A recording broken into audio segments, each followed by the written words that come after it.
किसान भाइयों और बहनों, मैं हूँ रितिका और मैं ओपी राठौर। हम दोनों की ओर से सभी श्रोताओं का स्वागत, अभिनंदन और सादर नमस्कार। हम एक बार फिर हाजिर हैं आपके मनपसंद और उपयोगी कार्यक्रम के साथ, जिसका नाम है आधुनिक कृषि चौपाल, विज्ञान से किसान तक।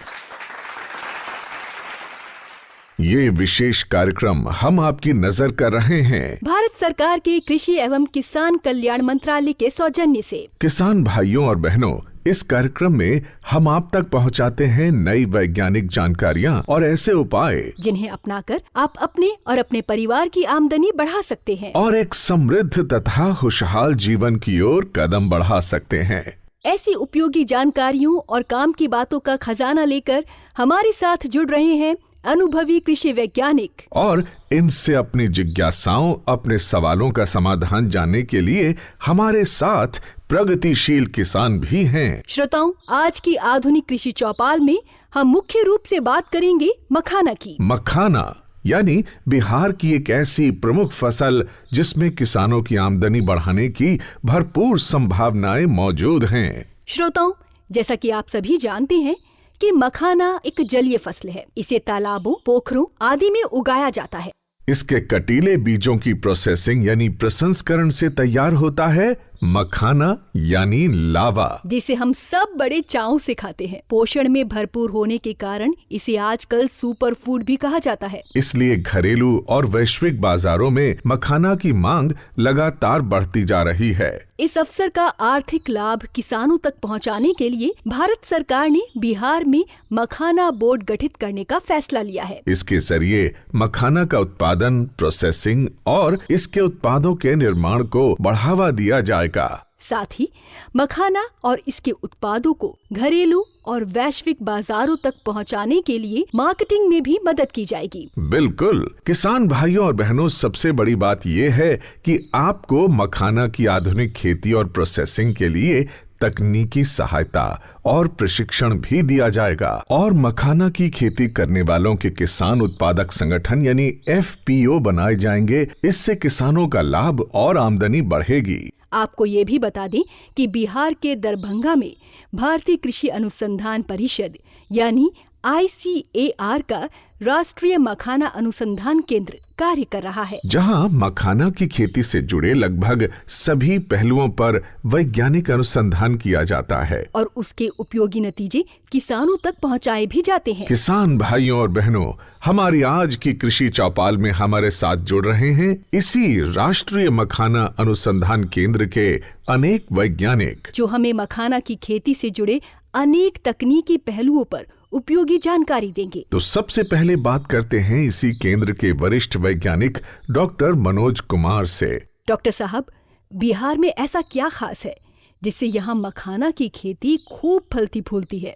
मखाने का जितना भी उत्पादन होता है हमारे यहाँ, उसका करीब 85% उत्पादन बिहार में ही होता है और खासकर मिथिला के क्षेत्र में होता है। यहाँ की एक कहावत बहुत ही प्रचलित है कि पग पग पोखर माछ मखान, ये है मिथिला की पहचान। तो मखाना हमारे मिथिला की पहचान रही है और आज बड़े हर्ष का ये विषय है कि मिथिला के मखाना ने मिथिला क्षेत्र को पुनः विश्व के मानचित्र पर स्थापित कर दिया है। निश्चित तौर पर हमारी मिट्टी, यहाँ का जलवायु, इसमें वो सारे गुण हैं, उतनी अनुकूलता है जिसने मखाना की खेती को प्रोत्साहित किया है। हमारे यहाँ तालाबों की संख्या काफी ज्यादा है। परंपरागत तौर पर मखाने की खेती तालाबों में होती आ रही है। इसके अलावा आप देखें तो पानी की जो आनुपातिक उपलब्धता अन्य प्रांतों की तुलना में हमारे उत्तर बिहार के क्षेत्र में और मिथिला क्षेत्र में ज्यादा है। और इन सब चीजों के अलावा जो सबसे महत्वपूर्ण चीज है जो यहाँ सहायक है मखाना की खेती के लिए, वो है मिथिला के किसानों के पास, यहाँ के श्रमिकों के पास मखाना के उत्पादन और प्रसंस्करण के लिए जरूरी जो कौशल है, ये उनके पास है।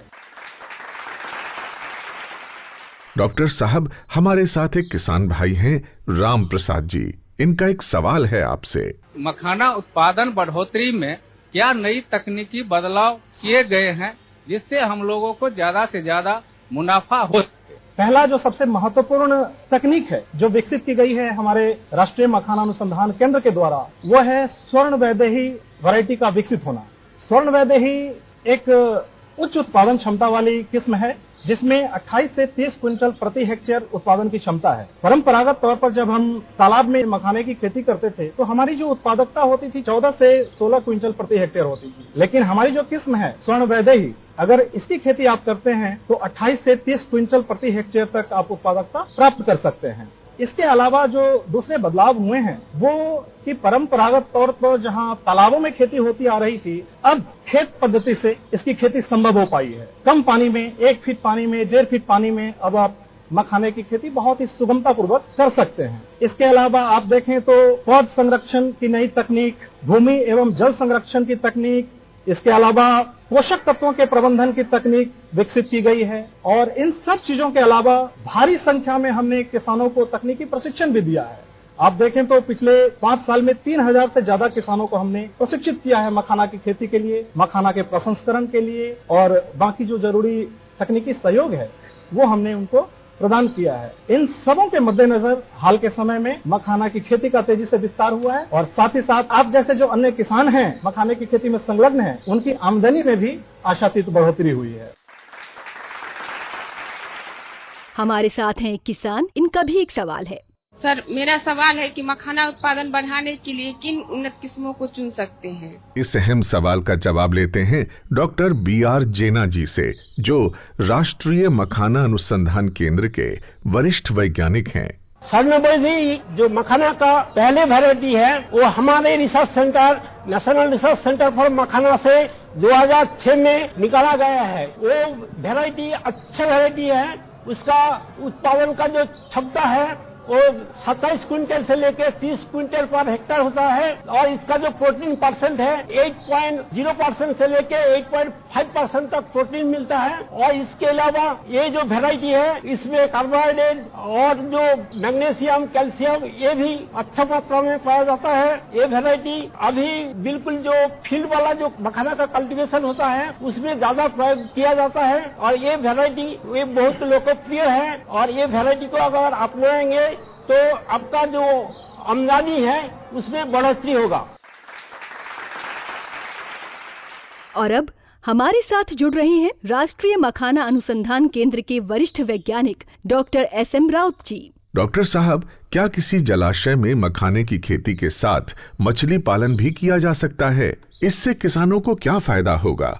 लगभग बिहार में 8 लाख हेक्टेयर इतना एरिया वाटर लॉक कंडीशन में है और अभी तक हम लोगों ने 1 लाख हमारा कल्टीवेशन एरिया भी हम लोगों ने अचीव नहीं किया है। तो हमारे पास एकदम ह्यूज पोटेंशियल है कि हम उसमें मखाना भी कल्टीवेशन कर सकते हैं, मछली पालन भी कर सकते हैं और दोनों का भी समेकित खेती भी कर सकते हैं। इंटीग्रेटेड एक्वाकल्चर सिस्टम में देखा जाए तो गहराई के अनुसार हम मछली पालन कर सकते हैं और मछलियों का भी चयन कर सकते हैं, जैसे कि खेती पद्धति हो गई, तालाब पद्धति हो गई। बहुत सारे किसान जो है वो चोर में करते हैं, मौन में करते हैं, जिसकी गहराई लगभग 1 मीटर से लेकर 1.5 मीटर तक है। कुछ मछलियों की वैरायटी है कार्प कल्चर, जैसे रोहू हो गया, कटला हो गया, मिर्गल हो गया। इन वैरायटी का हम यूज कर सकते हैं मखाना के साथ। और कम जो गहराई वाली खेती पद्धति है मखाना की, वहाँ हम सिंगी है, मागुर है, ये वाली मछलियाँ हम ले सकते हैं। डॉक्टर मनोज, हाल ही में मखाना का व्यावसायिक महत्व बढ़ा है, लोकप्रियता बढ़ी है, तो आप मखाना उद्योग में कितना विकास, कितना विस्तार देख पा रहे हैं? मखाने में पाई जाने वाली पौष्टिकता, इसमें पाए जाने वाले औषधीय गुण, इन सबों के प्रति पूरी दुनिया में जैसे जैसे जागरूकता बढ़ रही है वैसे वैसे मखाना की मांग बहुत तेजी से वैश्विक स्तर पर बढ़ी है और साथ ही मखाने की कीमत भी बढ़ी है। तो मखाने की बढ़ती मांग वैश्विक स्तर पर और इसकी बढ़ती कीमत, इसने हमारे किसानों के लिए एक बहुत ही सुनहरा मौका प्रदान किया है। अभी आप देखें तो पिछले 5 साल में मखाने की खेती का विस्तार 15,000 हेक्टेयर या 13,000 हेक्टेयर में जहां मखाने की खेती होती थी, आज 35,000 हेक्टेयर से ज्यादा में मखाने की खेती हो रही है। किसानों की आमदनी आज से 5 साल पहले तक जहां मखाना की खेती से प्रति हेक्टेयर हम 45,000 या 50,000 की बात करते थे, आज मखाने की औसत खेती से भी किसानों की आमदनी 4 लाख से 5 लाख रुपए प्रति हेक्टेयर तक बहुत सुगमता से किसान प्राप्त कर पाते हैं। इसके अलावा आप देखें तो बहुत सारे नए किसान हैं, शिक्षित युवा हैं, जो मखाने की खेती की तरफ आकर्षित हो रहे हैं मखाने में आमदनी की संभावनाओं को देखते हुए। किसान भाइयों और बहनों, अब हम मखाना की खेती से थोड़ा आगे बढ़कर चलते हैं इसके मशीनीकरण और प्रोसेसिंग की ओर। हाँ, और मखाना की खेती में मशीनों के इस्तेमाल की जानकारी दे रही हैं राष्ट्रीय मखाना अनुसंधान केंद्र के निदेशक डॉक्टर नचिकेत कोतवाली वाले। पिछले 5 वर्षों में मखाना का उत्पादन का जो क्षेत्र है वो 3 गुना के आसपास बढ़ गया। ये क्यों बढ़ा? क्योंकि मशीनें थी और ये मशीनों के द्वारा जो है श्रम कम होता है, काम बड़ी तेजी से होता है, काम बड़ी अच्छाई से होता है और इसके साथ में जोखिमें होती है किसी काम को करने में, वो सारी जोखिमें कम हो जाती। अब जैसे मखाना से संबंधित यदि हम बात करें तो जो खेत है, खेत को तैयार करना, या तालाब है, तालाब में से गाद निकालना, या फिर मेड़ बनाना, इस तरह के बहुत सारे ऐसे कार्य है जिसमें बहुत ज्यादा लेबर की आवश्यकता होती है। लेकिन ये लेबर अब धीरे धीरे कम होते जा रहा है। अभी स्थिति ये है कि आने वाले कुछ समय में हमारे पास में उत्पादन करने वाले कम रहेंगे और खाने वाले ज्यादा रहेंगे। तो इसका मतलब ये है कि हमें यंत्रों के बगैर हमारा काम नहीं होगा। हमारे माननीय प्रधानमंत्री जी ने जो एक सपना देखा है 2047 तक हमारा देश विकसित भारत होगा, तो उस सपने में एक ध्येय भी है कि हमारी कृषि में 75% मशीनीकरण हो जाएगा और इसके लिए मशीनों की आवश्यकता, नए नए मशीन को इजाद करना और उनको किसानों तक पहुंचाना, इसके लिए भारतीय कृषि अनुसंधान परिषद और साथ में कृषि एवं किसान कल्याण मंत्रालय हम लोग मिलकर इसके लिए काम कर रहे हैं। डॉक्टर नचिकेत जी, हमारे किसान भाई महेश मिश्रा जी आपसे कुछ सवाल पूछना चाहते हैं। मखाना निकालने के बाद लावा बनाने के लिए कौन कौन सी विभिन्न प्रक्रिया की जाती है, और दूसरा क्वेश्चन है कि मशीन को उपयोग करके मखाना लावा बनाने से क्या फायदा होते हैं? मखाना अनुसंधान संस्थान 2023 से पुनर्जागृत हुआ है, तो हमारा इसमें मुख्य कार्य यही है कि हम मखाना की प्रोसेसिंग से संबंधित यंत्रों को लेके आए। जैसा आपको पता होगा, जो परंपरागत खेती होती है उस खेती में और जो प्रोसेसिंग होती है उस प्रोसेसिंग में बहुत ज्यादा श्रम लगता है। अलग अलग कड़ाही और साथ में बहुत सारे औजारों का उपयोग करके धूल और धुएं में बैठकर किसान ये काम करते हैं और जिसमें मखाना की जो गुणवत्ता है वो भी शायद निश्चित नहीं हो पाती है। तो जब आप मशीनों का उपयोग करते हैं तो मशीनों का उपयोग कहाँ कहाँ कर सकते हैं? मशीनों का उपयोग आप कर सकते हैं मखाने की धुलाई में, सुखाने में, उसके बाद ग्रेडिंग में, ग्रेडिंग करने के बाद में उसकी जो प्राथमिक रोस्टिंग की जाती है, प्राइमरी रोस्टिंग करते हैं उसमें, उसके बाद रोस्टिंग और पॉपिंग करते हैं जिसमें मखाना फोड़ के लावा बनाया जाता है उसमें, फिर जो लावा बन गया उस लावा को जो ग्रेडिंग की जाती है इसमें, और पैकिंग में। तो ये सारे कार्यों के लिए हमारे पास में मशीनें उपलब्ध हैं और 2023 से जब से ये राष्ट्रीय मखाना अनुसंधान संस्थान फिर से कार्यशील हुआ है तो तब से हम लोगों ने यहाँ पर एक पूरा प्रोटोटाइप प्लांट है जिसमें ये सारे यंत्र लगे हुए हैं। एक जैसा लावा आएगा, पूरा गोल आएगा, कोई चपटा नहीं आएगा और साथ ही साथ में पूरी तरह से हाइजीनिक कंडीशन यानी कि स्वच्छता के साथ बनाया हुआ लावा है। तो जो एक्सपोर्ट करना चाहते हैं जो लोग, उनके लिए भी ये बहुत आवश्यक हो जाएगा कि पूरा मशीनीकरण करें जिससे कि कंटामिनेशन किसी तरह का ना हो। किसान भाइयों और बहनों, जैसा आप जानते हैं, मखाना की खेती में तालाब की तैयारी बहुत महत्वपूर्ण है। इसमें मेहनत भी बहुत लगती है। तो क्या इसके लिए भी मशीनें मौजूद हैं? ये काम की बात बता रहे हैं राष्ट्रीय मखाना अनुसंधान केंद्र के वैज्ञानिक डॉक्टर सूर्यकांत कराटे। सबसे पहले बात किया जाए तो खेत की तैयारी करनी है तो मिट्टी की अच्छी तरह से तैयारी करनी पड़ेगी।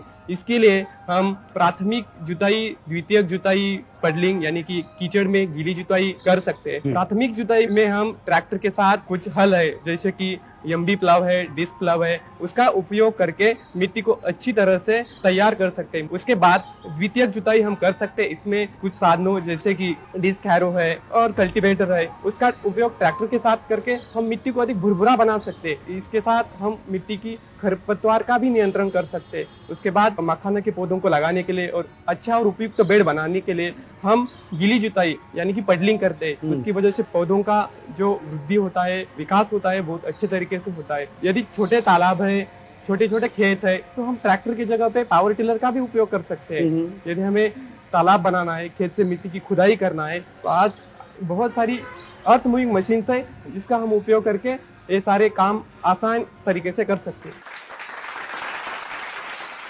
डॉक्टर साहब, इसी के साथ मखाना में जल प्रबंध के उपायों के बारे में भी बता दीजिए। अभी मखाना खेती के लिए जल की आपूर्ति करना बहुत ही जरूरी बात है। उसमें हम सेंट्रीफ्यूगल पंप का भी उपयोग कर सकते हैं, सबमर्सिबल पंप का भी उपयोग कर सकते हैं। यदि हमें पानी को उठाना है और वो तालाबों से और नहरों से उठाना है तो हम सेंट्रीफ्यूगल पंप का उपयोग कर सकते हैं। यदि हमें बोरवेल और ट्यूबवेल से पानी उठाना है तो हम सबमर्सिबल पंप का उपयोग कर सकते हैं। इसमें भी सिंगल स्टेज और मल्टी स्टेज पंप आते हैं, इसको हम अपने जरूरत के हिसाब से सिलेक्ट कर सकते हैं। आजकल नए तरीके से सौर ऊर्जा पंप भी आए हैं, जैसे कि हमारे भारत सरकार ने प्रधानमंत्री कुसुम योजना शुरू की है, उसके तहत किसानों को सौर पंप के इंस्टॉल करने के लिए मदद की जाती है। तो सौर पंप का भी उपयोग हम पानी को उठाने के लिए कर सकते हैं। तो मखाना की फसल के लिए बताया जाए तो इसके लिए स्वच्छ और मीठा जल चाहिए, यानी कि उसका पीएच और इलेक्ट्रिकल कंडक्टिविटी देखी जाए तो इसका पीएच लगभग न्यूट्रलिटी के आसपास मीन्स 6.5 से लेके 8 तक होना चाहिए। वही इलेक्ट्रिकल कंडक्टिविटी 0.5 डिजी साइमन पर मीटर के कम होनी चाहिए। उसको जांचने के लिए हम जो आजकल अवेलेबल है पीएच मीटर और इलेक्ट्रिकल कंडक्टिविटी मीटर, उसका इस्तेमाल कर सकते हैं।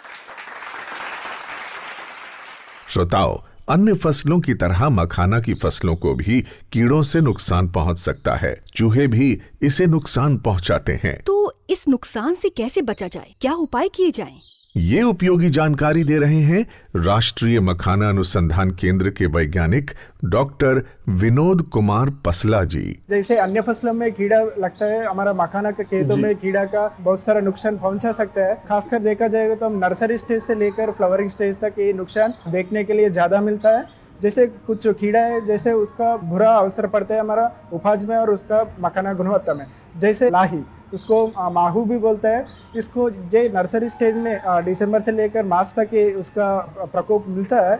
इसका वजह से ये पत्ता में रस चूसने वाला है। ये रस चूसने की वजह से पत्तियां पीला पड़ जाती है, सड़ जाती है, और इसका जो मेन ये नर्सरी स्टेज में देखने के लिए मिलता है। इसके अलावा सिंगारा भ्रूण करके एक कीड़ा है, वे भी पत्ते पर खा के उसको पूरा जो भी क्लोरोफिल है, जो फोटोसिंथेसिस करके हमको मखाना बनाता है, वो कम हो जाता है। उसकी वजह से हमारा उपज में बुरा असर पड़ता है। उसके अलावा जड़ बेधक करके एक कीट आता है, वो पूरा जड़ को हमला करके उसको खाता है। इसके वजह से हमारा पौधा ये पोषक तत्व और पानी का नहीं ले पाता है, उसके बाद उसका मौत भी हो सकता है। किसान भाइयों और बहनों, अब हम थोड़ा आगे बढ़ते हैं और देखते हैं मखाना को एक उद्यम या एंटरप्राइज के रूप में। डॉक्टर विनोद जी हमारे एक मखाना उद्यमी अमरजीत साहनी जी आपसे पैकेजिंग के बारे में एक सवाल पूछना चाहते हैं। मखाना पॉप के लंबे समय तक भंडारण के लिए किस प्रकार की पैकेजिंग अच्छा रहेगा? जो पैकेजिंग मटेरियल जैसे होना चाहिए, जैसे मल्टी लेयर लैमिनेटेड पाउच। इसमें क्या होता है, डिफरेंट लेयर्स ऑफ पाउच होता है। ऊपर का हिस्सा पॉलीथिलीन का बना हुआ होता है, अंदर का एल्यूमिनियम फॉइल जैसे होता है, जिसका वजह से वो नमी नियंत्रित होता है और उसका कीड़ा की अटैक भी रोक सकता है। इसके वजह से हम लंबे समय तक स्टोर कर सकते हैं। इसके अलावा एक वैक्यूम सील है। वैक्यूम सील मतलब उसका पैकेट के अंदर से पूरा हवा निकल के हम मखाना स्टोर करते तो हम लंबा समय तक स्टोर कर सकते हैं। इसके अलावा जो एडिशनल प्रोटेक्शन के लिए सिलिका जेल पैकेट और ऑक्सीजन अब्जॉर्बेंट जो प्राणवायु है वो पैकेट में डालेगा तो उसका पूरा प्राणवायु ऑब्जर्व कर लेगा। जब कीड़ा को प्राणवायु न मिलेगा वो उधर ही मर जाएगा, क्योंकि उसका लंबे समय तक हम भंडारण कर सकते हैं। श्रोताओं, आपने सुना होगा कि मखाना के मूल्यवर्धन या वैल्यू एडिशन में इसकी बाजार कीमत बढ़ जाती है, उद्यमियों का लाभ भी बढ़ जाता है। तो क्या है ये वैल्यू एडिशन? इस सवाल का जवाब दे रहे हैं राष्ट्रीय मखाना अनुसंधान केंद्र के प्रधान वैज्ञानिक डॉक्टर राजेश कुमार। अगर हम केवल मखाना को पॉलिश कर देंगे और सफेद रंग का ज्यादा दिखने लगता है तो उसकी वैल्यू 10% के करीब बढ़ जाती है और इतना ज्यादा पैसा मिलता है। फिर दूसरा आता है उसको अलग अलग साइजेस में ग्रेड करने का, जैसे कि हमें पता है 4 सूता प्लस, 5 सूता प्लस, 6 सूता प्लस। चूंकि गुणवत्ता में कोई फर्क नहीं आता लेकिन देखने में अच्छा लगता है, तो इसलिए जो कस्टमर पे कर सकता है वो उसका ज्यादा पैसा देने को तैयार हो। तो केवल ग्रेडिंग करने से ही हम एक्सपोर्ट मार्केट में इसकी कीमत तकरीबन 2200-2300 रुपया किलो। तीसरा एस्पेक्ट आता है, अगर हम प्रोडक्ट के रूप में ले आए, इसके साथ और सारे मसाले मिलाए जाए, थोड़ा सा तेल मिलाया जाए, उसको पैक किया जाए और कंज्यूमर तक पहुंचते हैं, तो ये एक नए तरह का वैरायटी होती है, नया तरह का प्रोडक्ट है, मार्केट में अवेलेबल है। हमारा संस्थान ICAR के कई संस्थान इस पर काम भी कर रहे हैं और अलग अलग ट्रेनिंग और भी देते हैं। अब हमारे साथ जुड़ रहे हैं राष्ट्रीय मखाना अनुसंधान केंद्र के प्रधान वैज्ञानिक डॉक्टर राहुल कुमार राउत। डॉक्टर साहब, पोषण के नजरिए से मखाना में ऐसी क्या खूबियां हैं जो इसे सुपर फूड बनाती हैं? पहला है इसमें कि प्रोटीन की मात्रा इसमें अच्छी होती है। जैसे मखाना मिलावा में लगभग 9.7% प्रोटीन होती है, तो इससे हमारा जो डेली प्रोटीन इनटेक है वो पूरा किया जा सकता है। इसके साथ इसमें और एक मानक होता है जिसको हम बोलते हैं ग्लाइसेमिक इंडेक्स। ये जिस प्रोडक्ट में जितना कम होता है तो हम डायबिटिक पेशेंट को इसका सजेस्ट कर सकते हैं। तो मखाना एक डायबिटिक पेशेंट के लिए एक अच्छा डाइट के हिसाब से इस्तेमाल किया जा सकता है और इसमें फाइबर कंटेंट भी ज़्यादा होता है, जिससे कि कॉन्स्टिपेशन का इशू जिनको है उनके लिए हम वो फूड सजेस्ट कर सकते हैं। तो ये कुछ हेल्थ बेनिफिट्स हैं। डॉक्टर राहुल, मखाना और इसके उत्पादों का लंबे समय तक भंडारण कैसे करेंगे? क्या उपाय करने चाहिए? मखाना कोई भी खाद्य उत्पाद जब होता है तो हमें ये ध्यान रखनी चाहिए कि उसकी गुणवत्ता और उसका जो शेल्फ लाइफ होता है, मतलब उसका क्वालिटी ज्यादा दिन तक बनी रहे, उसके लिए उसका सही से स्टोरेज होना जरूरी है। तो जहाँ पे हम उसको स्टोर कर रहे हैं तो वो जगह एक तो साफ सुथरी होनी चाहिए, वहाँ पे जैसे चूहा या कोई भी ऐसे कीड़े वगैरह का कॉन्टेमिनेशन ना हो। उसके साथ वो एक सुस्त जगह होनी चाहिए, क्योंकि नमी के वजह से भी खाद्य उत्पाद डैमेज होते हैं। तो जैसे मखाना की बात है, जो लावा होता है उसमें काफी मॉइस्चर कम रहता है, तो हमें ये भी इंश्योर करना चाहिए कि स्टोरेज के समय वो बाहर के नमी ना सोख ले, जिसकी वजह से वो क्रिस्पी नहीं रहता, नरम हो जाता है। तो उसके लिए अच्छे पैकेजिंग का इस्तेमाल कर सकते हैं, एयर टाइट पैकेज इस्तेमाल कर सकते हैं, उसको वैक्यूम पैकिंग भी कर सकते हैं जिसके उसका शेल्फ लाइफ भी बना रहे और उसकी ताजगी मेंटेन रहे। उसके साथ जो वैल्यू एडेड प्रोडक्ट्स बनते हैं तो उसका एक्सपायरी डेट के अंदर ही हमें उसको इस्तेमाल करना चाहिए। किसान भाइयों और बहनों, मखाना को एक सफल उद्यम के रूप में पहचान दिलाने वाले उद्यमी मनीष आनंद जी हमारे साथ हैं। आप इनसे सवाल पूछ सकते हैं। तो पहला सवाल पूछ रहे हैं किसान भाई बुटाई मुखिया जी। हम 25 तालाब मछली और एवं मखाना का काम कर रहा हूँ, साथ साथ लावा का भी काम कर रहा हूँ। हमसे सर से निवेदन ये है कि हम किसान उद्यमियों से क्या लाभ उठा सकता हूँ? किसान डायरेक्टली या तो उद्यम में आ जाएं तब तो वो भी उद्यमी हो जाएंगे तो कर सकते हैं, या अगर आप किसानी में ही रुक रहे हैं, जो उद्यमी है आपके आसपास, आपके जिला में हो, आपके राज्य में हो, जिसके साथ आपको टाई अप करना, आप कॉन्ट्रैक्ट फार्मिंग कर लीजिए। तो उससे क्या हुआ कि आपको पता रहे कि मुझे ये श्योर पैसा मिल रहा है। एक तो ये तरीका है। दूसरा, आप तो मखाना इससे मिलना चाहिए कि इसका विदेशों में बहुत ज्यादा भारी मांग है ऑर्गेनिक मखाना के लिए, तो आप लोग ऑर्गेनिक खेती कीजिए तो आपको ज्यादा पैसे मिलेंगे। तीसरा क्या है, उद्यमी के साथ मिलकर ट्रेसेबिलिटी रिपोर्ट होता है। अगर सपोज कोई पैकेट यूएस में बिक रहा है या बॉम्बे या दिल्ली बिक रहा है तो पता होगा बायर को, कंज्यूमर को, कि वो किस खेत से बन के आया है, उसका वैल्यू चेन क्या है। तो इससे इसका एक फायदा हो जाता है। दूसरा, जो नए किसान आने वाले हैं जिनको पता नहीं, अभी फर्स्ट टाइम करेंगे, तो उनको ये नहीं पता है कि हम इसको बेचेंगे कहाँ पे। तो उस केस में भी अगर आप किसी उद्यमी से टच में रहते हैं तो आप उनके साथ कांटेक्ट कर सकते हैं। आपको हैंड होल्डिंग करके आपका जो बाय प्रोडक्ट है बता सकता है क्या करना है। दूसरा, अगर आप उनसे उद्यमी से टच में रहते हैं तो मार्केट में क्या आने वाला है, किसान को हो सकता है उसकी जानकारी नहीं हो। जब वो उपज बेच ले तब पता चलेगा ये तो हमने सस्ते में बेचा या हमने बहुत महंगे बेच दिया। श्रोताओ, अपने स्वास्थ्य लाभों के कारण मखाना का बाजार देश विदेश में फैल रहा है, मांग बढ़ रही है। इस बाजार के बारे में सही जानकारी देने के लिए हमारे साथ जुड़ रहे हैं राजीव रंजन झा जी, जो एक सफल उद्यमी हैं। सबसे पहले तो हम जहाँ पर बैठे हुए हैं इस रीजन को बोलते हैं मिथिलांचल। शरद पूर्णिमा का दिन होता है, उस दिन पूरा मिथिलांचल में सबसे ज्यादा कंजम्पशन एक दिन में, एक रात में होता है मखाना, उसको कोजगरा बोलते हैं। उसके बाद बिहार से सटे हुए राज्य जो हैं, बंगाल हैं, यूपी हैं, जहाँ पर होती है, देश की मैं बात कर रहा हूँ। इसके बाद अभी देखा गया है जो हमारे मेट्रोपॉलिटन सिटी मुंबई और दिल्ली, यहाँ पर भी मखाना यूज होने लगा है स्नैकिंग के रूप में। आगे चलते हैं, नया राज्य जो कुछ जुड़े हैं इसमें, उसमें गुजरात और साउथ के कुछ राज्य जुड़े हैं, वहाँ पे भी मखाना पहले से ज्यादा कंज्यूम होने लगा है। अब हम बात करते हैं अंतर्राष्ट्रीय बाजार की। तो अंतर्राष्ट्रीय बाजार में सबसे ज्यादा अगर कंजप्शन देखा गया है, यूएस सबसे ज्यादा कंज्यूम करते हैं, यूके हैं। तो इस तरह से देखा जाता है जो राष्ट्रीय और अंतर्राष्ट्रीय मार्केट दोनों ही 10 से 15% के एवरेज से बढ़ रहे हैं। मखाना बोर्ड के गठन को लेकर हमारे किसान भाइयों में काफी आशाएं हैं। इसका किसान भाइयों को क्या लाभ होगा, बता रहे हैं भारत सरकार के अपर आयुक्त प्रशांत अरमोरिकर जी। बजट सत्र 2025 में जो घोषणा हुई थी कि मखाना बोर्ड की स्थापना होनी है, उसके बाद ये जो कृषि चौपाल है, इसमें जो यह चर्चा है ये बहुत महत्वपूर्ण है। ये नीतिगत फैसले लेने में इसमें एक किसान और वैज्ञानिकों के बीच में जो चर्चा हुई है उसके माध्यम से भी नीतिगत फैसले लिए जाएंगे। दूसरी बात मैं आपको यह बताना चाहता हूं कि जलवायु परिवर्तन को ध्यान में रखते हुए मखाना में उत्पादकता बढ़ाने के लिए जो तकनीकी इंटरवेंशन की जरूरत है और इसके लिए बहुत सारे रिसर्च अनुसंधान की जरूरत है अभी, जिसके लिए ICAR को अनुसंधान की तरफ ध्यान देना होगा। और तीसरी महत्वपूर्ण बात, भारत सरकार की सारी योजनाएं ऐसी है कि जिसमें कृषि का उत्पादन कैसे बढ़े और किसानों की आय में वृद्धि कैसे हो, इस पर निरंतर चर्चा होती है और हमारे सारे जो कार्यक्रम है किसान कल्याण के इसी पर आधारित है। मैं आपको बता दूं कि भारत में 730 से ज्यादा जिलों में कृषि विज्ञान केंद्र भी है और एग्रीकल्चर टेक्नोलॉजी मैनेजमेंट एजेंसी आत्मा भी है।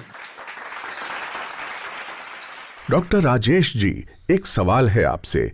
मिथिला अंचल के मखाने को भारत सरकार की ओर से क्या कोई विशेष पहचान दी गई है? GI टैग जैसी कोई व्यवस्था है क्या? GI टैग मखाने को मिला हुआ है और उसका नाम है मिथिला मखाना। मतलब ये है कि इस मिथिला अंचल में अगर मखाना प्रोड्यूस करते हैं, आप उगाते हैं और यहाँ से लावा बनता है तो उसका एक सर्टिफिकेशन होता है जो बिहार एग्रीकल्चर यूनिवर्सिटी से मिलेगा।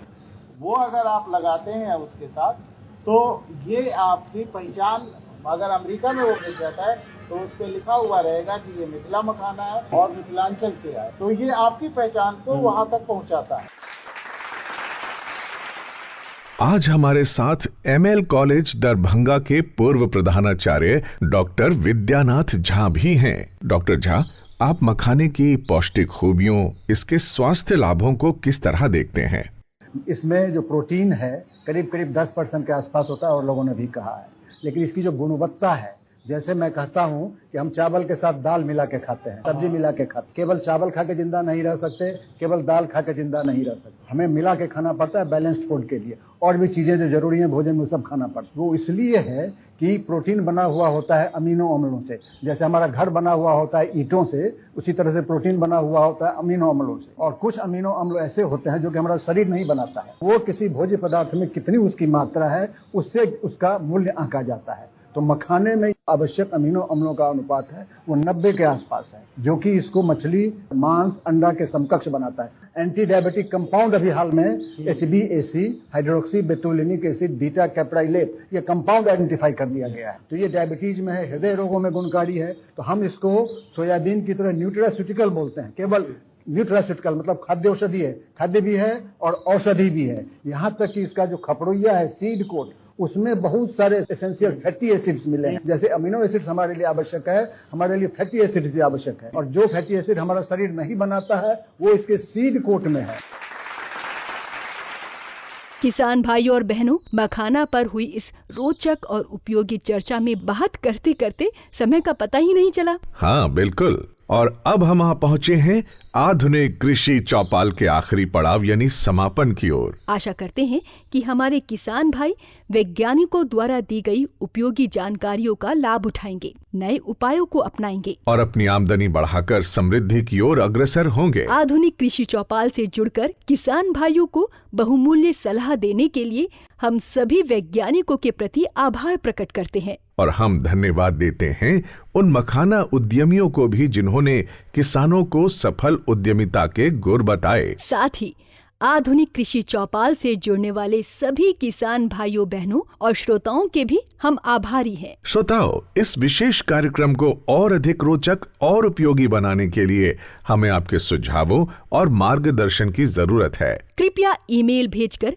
अपने सुझाव भेजें और ये भी बताएं कि आज का कार्यक्रम आपको कैसा लगा। हमारा ईमेल पता नोट करें, kkbongold@gmail.com। ईमेल पता एक बार फिर सुन लें, kkbongold@gmail.com। श्रोताओं, हमें आपके ईमेल्स की प्रतीक्षा रहेगी। श्रोताओं, हम जल्द ही एक बार फिर आपसे रूबरू होंगे आधुनिक कृषि चौपाल की एक नई कड़ी के साथ, उपयोगी जानकारियों के नए गुलदस्ते के साथ। तब तक के लिए हमें और हमारी टीम को दीजिए विदा। नमस्कार।